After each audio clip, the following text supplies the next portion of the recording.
అవకాశమే లేదు. అలాంటిది మన దేశంలో ఎవరైతే మీరు చూస్తే దేశంలో చాలామంది వివిధ ప్రాంతాలకు చెందిన వ్యక్తులు కాశ్మీర్కి వెళ్ళడం అతి దారుణంగా, అతి కిరాతకంగా ఆడబిడ్డల ముందర, పిల్లల ముందర మగవాళ్ళని ఇష్టానుసారంగా చంపేశారు. అది చూసినప్పుడు చాలా బాధేస్తుంది. అలాంటి సంఘటన జరిగిన తర్వాత ప్రధానమంత్రి గారు ఎప్పుడూ చెప్పారు, తీవ్రవాదానికి ప్రపంచంలో చోటు లేదని చెప్పి దీనిపైన చర్య తీసుకోవాలని సింధూర్ అనే కార్యక్రమం పెట్టి టెర్రరిస్టులను హతం చేసిన దేశం, హతం చేసిన ప్రభుత్వం కేంద్రంలో ఉండే ఎన్డీఏ ప్రభుత్వం అని చెప్పి కూడా నేను మీకు తెలియజేస్తున్నాను. అలాంటి చేసినప్పుడు ఎక్కడికక్కడ వాళ్ళు కరెక్ట్ చేసుకోవాల్సింది పోయి మళ్ళీ ఏదైతే ఈరోజు పక్కనుండే పాకిస్తాన్ అయితే మళ్ళీ మన మీద దాడులు చేస్తూ కవ్వింపు చర్యలు చేస్తున్నారు. అయితే మన దేశంలో ఒకటే చెప్తున్నా, మొన్న కూడా నేను చూశాను, అమరావతి చివరి మీటింగ్ ఆ రోజు ప్రధానమంత్రి గారు వచ్చింది. అమరావతిలో కొన్ని లక్షల మంది సమక్షంలో నేను ఒకటే చెప్పాను, ఈ దేశాన్ని రక్షించే శక్తి ప్రధానమంత్రికి ఉంది, ఎవ్వరూ ఏమీ చెయ్యలేరని మేము ఆ రోజు చెప్పాం, అది చేసి చూపిస్తారని మరొక్కసారి మీ అందరికీ విజ్ఞప్తి చేస్తున్నా.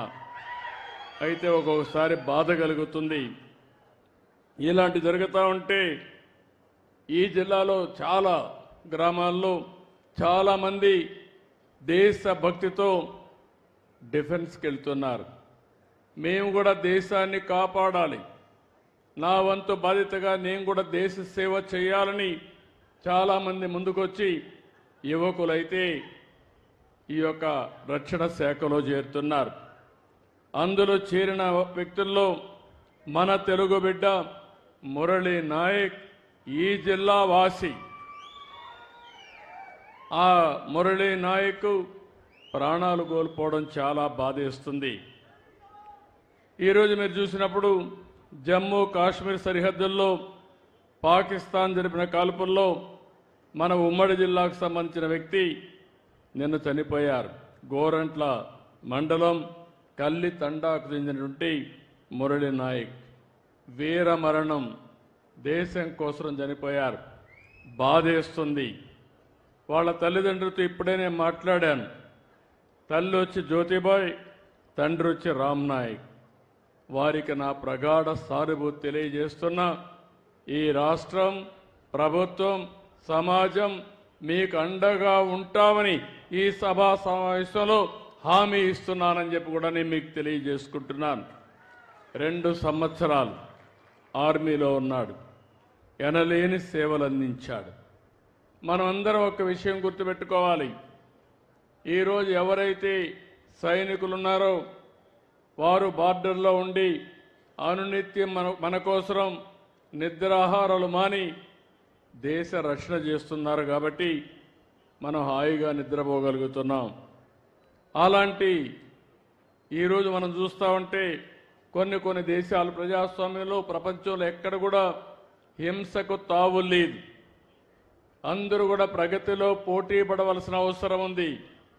దేశాన్ని అభివృద్ధి చేసుకుని ప్రజలకు మెరుగైన జీవన ప్రమాణాలు అందజేయాల్సిన విషయం ఉండాలి. కానీ ఎక్కడికక్కడ కవ్వింపు చర్యలు చేయడం, లేనిపోని సమస్యలు క్రియేట్ చేయడం చాలా బాధేస్తుంది. అయితే ఇలాంటి జరిగినప్పుడు మనం అందరం కూడా అండగా ఉండాలి. దేశభక్తితో ముందుకు పోవాల్సిన అవసరం ఉంది. మన రాష్ట్రంలో ఉండే అన్ని ప్రాంతాలు కూడా అప్రమత్తంగా ఉండాలి. దేశం చేసే పోరాటానికి ప్రతి ఒక్క వ్యక్తి సంఘీభావాన్ని తెలియజేయాలి. అండగా ఉంటామని నినదించి చెప్పాల్సిన అవసరం ఉందని చెప్పి కూడా నేను మీకు తెలియజేస్తున్నాను. అందుకే ఇప్పుడే కేశవ్ గారు అన్నట్టు భారత్ మాతాకి అంటే గట్టిగా చేయని మనమందరం నినదించడమే కాకుండా అండగా ఉండాలని చెప్పి మరొకసారి కోరుతున్నా. భారత్ మాతాకి, భారత్ మాతాకి, భారత్ మాతాకి. అదే సమయంలో ఎవరైతే చనిపోయారో, వీర మరణం పొందారో వారి కోసం 2 నిమిషాలు మురళీ నాయక్ ఆత్మకు శాంతి కలగాలని కుటుంబ సభ్యులకు ప్రగాఢ సానుభూతి తెలియజేసుకుంటూ 2 నిమిషాలు మౌనం పాటిద్దాం.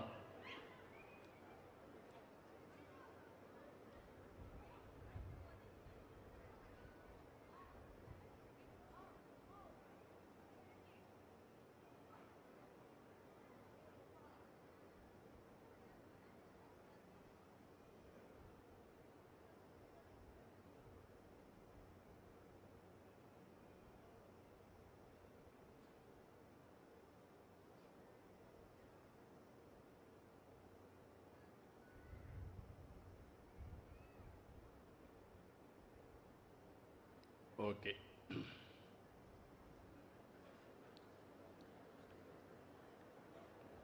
ఇప్పుడే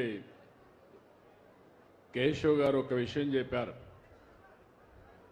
ఓసారి జీవితంలో కొన్ని అవకాశాలు వస్తూ ఉంటాయి. కొంతమంది ఆ అవకాశాలు ఉపయోగించుకుని ముందుకు పోతూ ఉంటాం. 1996లో మార్చి 11వ తారీఖున నేనొచ్చి హంద్రీ నీవాక్ ఫౌండేషన్ ఉరవకొండ నియోజకవర్గంలో వేశాను. ఇది ఒక చరిత్ర అని చెప్పి కూడా మీకు తెలియజేస్తున్నా. ఎగ్జాక్ట్గా దగ్గర 29 సంవత్సరాలు. అయితే ఈ యొక్క ప్రాజెక్ట్ను ఒక్కసారి మనందరం ఆలోచిస్తే మనందరి ప్రియతమ నాయకుడు ఎన్టీ రామారావు గారి కళ. ఆ రోజు మీరు చూస్తే రాయలసీమకు నీళ్లు లేవు, రాయలసీమ ఎడారిగా మారిపోతుందని అందరూ కూడా చేతులెత్తేసిన పరిస్థితి. అలాంటి పరిస్థితిలో ఒక నమ్మకాన్ని కల్పించిన ఏకైక వ్యక్తి నందమూరి తారక రామారావు గారని చెప్పి నేను మీకు తెలియజేస్తున్నా. ఆ రోజు బచావత్ అవార్డు ఉండేది. ఇక్కడుండే వాళ్ళకు చాలా మందికి తెలియకపోవచ్చు. కృష్ణా జలాలు ఆ బచావత్ అవార్డు ప్రకారం నేరుగా అలొకేషన్ ఎక్కడుంటే అక్కడే ఇచ్చేవాళ్ళు. ఆ రోజు ఎన్టీ రామారావు గారు క్షుణ్ణంగా పరిశీలించి మిగులు జలాలు వాడుకునే శక్తి అవకాశం ఆంధ్రప్రదేశ్కుందని నిర్ణయించి అందులో భాగంగానే అంద్రి నీవా, నగిరి గాలేరు, తెలుగు గంగా ఇలాంటి ప్రాజెక్టులు తీసుకొచ్చి రాయలసీమ దశ దిశ మార్చడానికి రూపకల్పన చేసిన ఏకైక నాయకుడు నందమూరి తారక రామారావు గారు. ఆ తర్వాత నేను ముఖ్యమంత్రి అయిన తర్వాత నేను ఆలోచించాను. నేను చాలా విషయాలు ఈ జిల్లాలో చూశాను. 45 సంవత్సరాల సుదీర్ఘ రాజకీయ జీవితంలో ఈరోజు మీరు చూస్తే ఈ జిల్లాలో రాయదుర్గం ఎడారిగా మారిపోయే పరిస్థితికి వచ్చింది. దానిపైన నేను ఆలోచించి మళ్ళీ ఎడారిగా మారకుండా ఉండడానికి ఏమేం చేయాలనో అలాంటి కార్యక్రమాలు చేపట్టాం. నేను జిల్లాకు వస్తే మీ అభిమానం చూసేవాడిని. ప్రత్యేకమైన సౌండ్, ఈ సౌండ్ ఎక్కడా రాదు. మీ అభిమానం అయితే ఈలలేస్తూ నేను ఎక్కడున్నా కిలోమీటర్లు పరిగెత్తు జిందాబాదులు కొడుతూ ప్రత్యేకమైన మ్యూజిక్ కూడా క్రియేట్ చేసే జిల్లా అనంతపురం జిల్లా అని చెప్పి నేను మీకు తెలియజేస్తున్నా. అది చూసిన తర్వాత రోజు రోజుకు నాకు పట్టుదల పెరిగింది.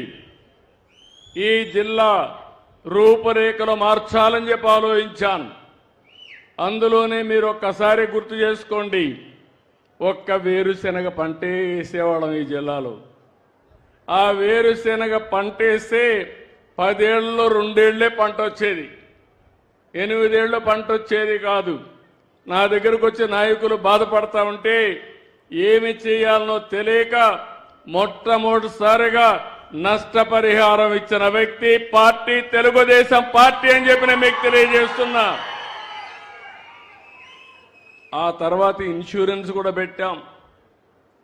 ఒకసారి నా బాగా జ్ఞాపకం, కరువు వచ్చింది, నీళ్లు లేవు, మనుషులకు నీళ్లు లేవు, పశువులకు నీళ్లు లేవు.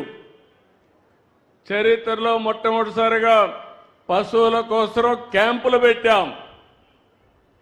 ఎక్కడ చెరువు ఉంటుందో ఆ చెరువు దగ్గర తీసిపోయి క్యాంపులు పెట్టి కోస్టల్ నుంచి పెద్ద పెద్ద వ్యాగన్లో గడ్డి తీసుకొచ్చి ఒక 4 నెలలు ఆ పశువులన్నీ కాపాడి మళ్ళీ మీ ఇంట్లోకి పంపించామంటే ఆ రోజులు చూశానని చెప్పి నేను మీకు తెలియజేస్తున్నా. చాలా మంది అన్నారు ఇది రాయలసీమ కాదు రాళ్లసీమని.